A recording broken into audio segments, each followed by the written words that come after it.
changing of the dugouts. Boris said he can get straight. Said this all the time, don't we? Get one, you get two, maybe. Certainly need a little cluster.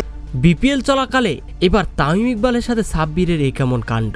দর্শক, চট্টগ্রামে BPL ফেরার পর যেন একের পর এক অপ্রত্যাশিত ঘটনা ঘটেই চলেছে।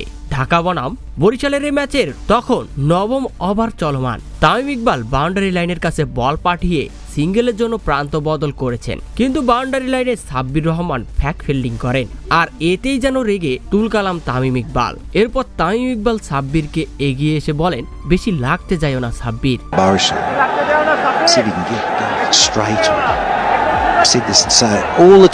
এরপর সাব্বির রহমানও যেন কম না, তিনিও বাউন্ডারি লাইন থেকে চোখ বড় করে তামিম ইকবালের দিকে তেড়ে আসতেই ঢাকা ক্যাপিটালসের ক্যাপ্টেন তিশারা পেরেরা তাকে থামিয়ে দেন। তো দর্শক, এমনিতেই তামিম ইকবাল কয়েকদিন আগেই রংপুরের অ্যালেক্স হেলসের সাথে বাকবিতণ্ডায় জড়িয়ে পড়েন, আর এবার সাব্বির ফ্যাক ফিল্ডিং করা মাত্রই যেন রীতিমতো আগুন ধরে যায় তামিমের গায়ে। দর্শক, এখানে কার দোষ বেশি বলে আপনারা মনে করছেন, সাব্বির নাকি তামিম ইকবালের? তা অবশ্যই জানাবেন কমেন্ট করে।